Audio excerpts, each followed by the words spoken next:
Hello दोस्तों, astro stock prediction में आपका स्वागत है। Good morning. सुबह के 7:30 बजे है। 22 नवंबर 2022, मंगलवार का दिन। इस दिन क्या हो सकता है ये जानने की कोशिश करेंगे प्री मार्केट रिपोर्ट में, मार्केट शुरू होने के पहले। शुरू करने से पहले चैनल के डिस्क्रिप्शन बॉक्स में बिलो द टाइटल डिस्क्लेमर रखा है, इसको कृपया पढ़ी जाइए। एज पर डिस्क्लेमर, ये एजुकेशनल प्रोग्राम है। इसके तहत जो भी मैं बोलता हूँ ये मेरी पर्सनल राय है, मेरी खुद की राय है। आपके प्रॉफिट या लॉस, लाभ या हानि के लिए मैं और मेरा चैनल जिम्मेदार नहीं रहेंगे, रिस्पॉन्सिबल नहीं रहेंगे। ये प्लीज़ प्लीज़ नोट करके रखिए। मैं और मेरा चैनल एस्ट्रो स्टॉक प्रेडिक्शन सिर्फ और सिर्फ यूट्यूब पे ही अवेलेबल है। चलिए दोस्तों, शुरू करेंगे। दोस्तों, कल डाउ जोन्स लगभग 50 पॉइंट माइनस में क्लोज हो गया, फ्लैट क्लोज हो गया। लेकिन दिन के दौरान वॉलेटिलिटी थी, ऊपर नीचे करके फ्लैट टू माइनस में क्लोज हो गया 50 पॉइंट। और अभी जो डाउ फ्यूचर चल रहे हैं वो 50 पॉइंट प्लस में चल रहे हैं। यानी अमेरिकन मार्केट 45 पॉइंट माइनस में क्लोज हो गया और अभी जो डाउ फ्यूचर 50 पॉइंट प्लस में है, यानी फ्लैट, टोटली फ्लैट। लेकिन एसजेक निफ्टी अभी 50 पॉइंट प्लस में चल रहा है। इसका कारण है एशियन मार्केट, क्योंकि एशियन मार्केट में जापान का मार्केट अच्छा खासा बड़ा है, सिंगापुर मार्केट भी बड़ा है। तो अच्छी तेज़ी एशियन मार्केट में दिखाई दे रही है, लेकिन थोड़ी बहुत, ज़्यादा, बहुत ज़्यादा नहीं, लेकिन थोड़ी बहुत। तो इसके कारण अभी एसजेक निफ्टी दिखाई दे रहा है 50 पॉइंट प्लस में। तो टिकेगा एसजेक निफ्टी, ये देखने वाली चीज़ है। कल क्रूड ऑयल में भी बहुत बड़ा ऊपर नीचे का खेल हो गया, लेकिन आखिर में 1% बढ़ के ही क्लोज हो गया क्रूड ऑयल। लेकिन कुछ खास नहीं, फ्लैट क्लोजिंग बोल सकते हैं क्रूड ऑयल में। $87 के आसपास क्लोज हो गया, जो बहुत नीचे है 90 के। तो बहुत ही कंफर्टेबल पोजीशन है इंडिया की क्रूड ऑयल के मामले में, क्योंकि हम लोग लार्जेस्ट इंपोर्टर है पूरे वर्ल्ड में। हमको ज़्यादा तेल लगता है दोस्तों, ऑयल लगता है। ओके, सो हमारे लिए अच्छी बात है। इंडियन रुपीज़ डॉलर का इक्वेशन अगर देखें तो इंडियन रुपीज़ में भी मूवमेंट अच्छी खासी थी ऊपर नीचे की, लेकिन आखिर में इंडियन रुपीज़ माइनस में ही क्लोज हो गया। 14-15 पैसे, 13 पैसे माइनस में ही क्लोज हो गया। ओके, तो ये अच्छी बात नहीं है, क्योंकि लगातार इंडियन रुपीज़ डॉलर के मुकाबले गिर रहा है। इसके लिए मार्केट को स्ट्रेंथ नहीं मिल रही दोस्तों। तो ये भी कारण है कि मार्केट में स्ट्रेंथ क्यों नहीं मिल रही है। और सबसे बड़ा खराब, कल एक डाटा रिलीज हो गया है, एफआई और डीआई की फिगर। लगातार चौथा दिन है दोस्तों, फॉरेन इन्वेस्टर यानी एफआई लगातार बेच रहे हैं, सेलिंग कर रहे हैं मार्केट में। और कल तो उनका जो फिगर है वो बहुत ही ज़्यादा था, लगभग 1600 करोड़ का माल कल एफआई ने बेचा है। और पिछले कई दिनों से उनकी रफ्तार जो है सेलिंग की बढ़ती जा रही है, और वो बहुत ही चिंताजनक बात है हमारे इंडियन मार्केट के लिए। लेकिन डीआई ने 1300 करोड़ का माल खरीदा है, तो थोड़ा बहुत सेट ऑफ किया है। और डीआई ने भी अभी हम उसका जो खरीदने का जो ये है, क्या बोलते हैं उसको, क्वांटिटी है, वो बढ़ाते जा रहा है। ये अच्छी बात है, क्योंकि जब एफआई खरीद रहा था तभी डीआई सेल कर रहा था। डीआई यानी हमारे लोग, डोमेस्टिक इन्वेस्टर, यानी हमारे इंडियन म्यूचुअल फंड के लोग। और उस समय जो सेलिंग किया हुआ माल है अभी डीआई खरीद रहा है। ये अच्छी बात है जब एफआई सेल कर रहा है तो। नहीं तो आप देख सकते हो कि अगर डीआई ने भी हाथ रोका और एफआई कंटिन्यू सेलिंग किया तो हम लोग नीचे जा सकते हैं। और मैं हमेशा बोलता हूँ कि जब तक एफआई अच्छी क्वांटिटी में बाय नहीं करेगा तब तक इंडियन मार्केट ऊपर नहीं जा सकता है। लेकिन अभी मेरे ख्याल से मंथली एक्सपायरी का प्रेशर होने के कारण, और उनका जो इंडेक्स में जो उनका जो पोजीशन है वो बहुत ज़्यादा थी, 65% तक गई थी एफआई की। इसके लिए वो ऊपर से हल्के हो रहे हैं दोस्तों। ये भी एक रीज़न हो सकता है। दूसरा, फेड मिनट्स जारी होने वाले हैं अमेरिका में 24 तारीख को। इसके कंसर्न के कारण भी वो अपना माल कम करते रहेंगे।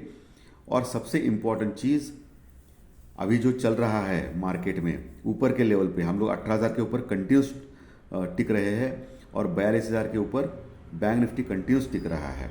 इसके कारण भी थोड़ा प्रॉफिट बुकिंग हो रही है एफआई की, ऐसा मुझे लग रहा है दोस्तों। सो एफआई की सेलिंग, ये चिंताजनक बात है। अगर एफआई की सेलिंग ऐसे ही बढ़ती जाएगी तो एफआई के जो डार्लिंग स्टॉक है, एचडीएफसी बैंक जैसे दिग्गज शेयर, उसमें सेलिंग आना तय है। और पिछले 2-3 दिन से आप देख सकते हो एचडीएफसी बैंक जैसे दिग्गज शेयर में पिछले 2 दिन से मार पड़ रही है और नीचे आ रहे हैं। जब एफआई बाइंग कर रही थी तब एचडीएफसी बैंक बूम बूम हो रहा था, लेकिन अभी मार पड़ रही है। तो इसके ऊपर से अंदाज़ा लग सकता है। तो ये इंडिकेशन होता है दोस्तों कि एफआई की सेलिंग कैसे देखनी है आपको, ठीक है। तो एफआई की सेलिंग देखने का एक ही नज़रिया है कि एचडीएफसी बैंक कैसा परफॉर्म कर रहे हैं, उसके ऊपर से आराम से पता चलता है दोस्तों। तो ये कॉमन सेंस है, बाकी कुछ नहीं, बहुत बड़ी बात नहीं है दोस्तों, तो इसमें कोई प्रॉब्लम नहीं है। तो ये सब कुछ, और डॉलर इंडेक्स जो है वो भी कल थोड़ा बड़ा था, ओके, लेकिन ऑलमोस्ट फ्लैट में ही है, तो कोई संदेह की बात नहीं। $160 के आसपास, तो कोई टेंशन की बात नहीं है डॉलर इंडेक्स में। डॉलर इंडेक्स के ऊपर भी आपका ध्यान होना चाहिए। पुट कॉल रेशो की अगर बात करें तो निफ्टी में पुट कॉल रेशो बहुत ही हल्का है, 0.80 के पास, यानी निफ्टी थोड़ा ओवरसोल्ड के आसपास आ रहा है। यानी निफ्टी में अगर अभी डिप मिला तो वो शॉर्ट कवरिंग आ सकती है, ओके। तो ये आपको ध्यान में रखना है निफ्टी में।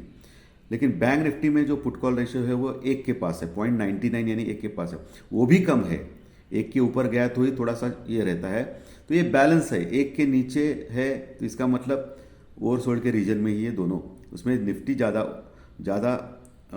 अच्छा लग रहा है पुट कॉल रेशियो के ऊपर बढ़ने के लिए, ओके। और बैंक निफ्टी ठीक है, मीडियम है, 1 के पार। 1.45 के ऊपर ओवर बॉट होता है दोस्तों, जहाँ से प्रॉफिट बुकिंग आती है, और नीचे 0.65 के पास ओवर सोल्ड होता है, जहाँ से बाइंग आती है। तो ये पुट कॉल रेशो का जनरली होता है दोस्तों, निफ्टी और बैंक निफ्टी का। अभी लेवल सपोर्ट रजिस्टर्स के बारे में बात करेंगे। अभी जो सुबह जो दिख रहा है कि मार्केट 18,200 के ऊपर खुलने का देख रहा है दोस्तों, 50 पॉइंट प्लस में, क्योंकि हम लोग कल 18,150 के ऊपर क्लोज हो गए थे निफ्टी में। तो 18,200 के ऊपर अगर ओपन हो गए तो ये अच्छी बात है निफ्टी के लिए। लेकिन आपको देखना है कि 18,250 क्रॉस करता है या नहीं, क्योंकि 18,200 के ऊपर ज़बरदस्त कॉल राइटर्स कल ऐड हो गए दोस्तों ओपन इंटरेस्ट में। सो आपको अभी जो एसजीएक्स निफ्टी जो दिखा रहा है 50 पॉइंट प्लस में, उसमें आपको एक चीज़ देखना चाहिए कि 18,250 के ऊपर जाता है या नहीं टिकने के बाद। अगर 18,250 ऊपर नहीं जाएगा, वो ज़बरदस्त रेजिस्टेंस का लेवल है, तो फिर आप निफ्टी में पुट ले सकते हो या निफ्टी में शॉर्ट कर सकते हो स्टॉप लॉस के साथ, ठीक है। तो पहला जो रेजिस्टेंस है वो 18,250 का है निफ्टी में। उसके बाद फिर से 18,300 350 का लेवल, वो भी बहुत ही रेजिस्टेंस लेवल है, क्योंकि बड़ी मात्रा में कॉल राइटर्स मौजूद है दोस्तों। 18,200, 18,300 और 18,400, ये तीनों लेवल के ऊपर अच्छी कॉल राइटिंग हो गई है निफ्टी में कल। 18,200, 18,300 और 18,400, ये तीनों लेवल के ऊपर कॉल राइटिंग अच्छी हो गई है। तो ये रेजिस्टेंस का काम करेगी निफ्टी में दोस्तों, ऊपर वो रेजिस्टेंस यानी रुकावट का काम करेगी। सो आपको लेवल प्रति लेवल आपको ध्यान रखना है। 18,250 के ऊपर टिक गया तो अगला टारगेट 18,350, उसके ऊपर टिक गया तो 18,450 तीसरा टारगेट, ओके। ये टारगेट्स है दोस्तों आने वाले समय के लिए, आज के दिन के लिए। नीचे कहाँ सपोर्ट है? नीचे 18,000, नीचे जहाँ क्लोजिंग हो गई है वहाँ लगभग 18,150 के पास निफ्टी में अच्छा स्ट्रॉन्ग सपोर्ट है। उसके नीचे 18,100 लेवल है। 18,100 लेवल टूट गया तो फिर 18,050 तक जा सकता है निफ्टी। 18,000 से 18,050 ये लेवल बहुत ही इंपॉर्टेंट सपोर्ट का काम करेगा, क्योंकि 18,100 और 18,000 के ऊपर अच्छी पुट राइटिंग हो गई है, यानी तेजी करने वाले लोग वहाँ मौजूद है जो आसानी से जाने नहीं देंगे नीचे निफ्टी में। सो आपको 18,000 18,050 के पास आने के बाद निफ्टी में एक पुल बैक रैली देखी जा सकती है आज के दिन, अगर गया तो वहाँ आपको अवश्य बाय ऑन डिप करना चाहिए निफ्टी में, कॉल या निफ्टी में बाय करना चाहिए, लेकिन स्टॉप लॉस के साथ।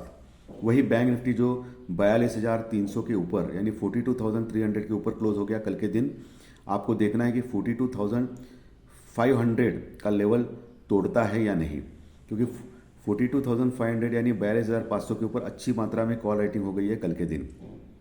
तो जब तक 42,550 के ऊपर टिकता नहीं है बैंक निफ्टी 42,550 के ऊपर, तब तक बैंक निफ्टी ऊपर जा नहीं सकता है दोस्तों।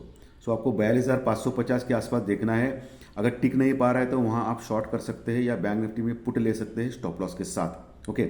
और नीचे 42,000 के ऊपर अच्छा सपोर्ट है बैंक निफ्टी में, यानी 42,000 के ऊपर रॉक बॉटम सपोर्ट है, जहाँ आपको बाय ऑन डिप अवश्य करना चाहिए स्टॉप लॉस के साथ।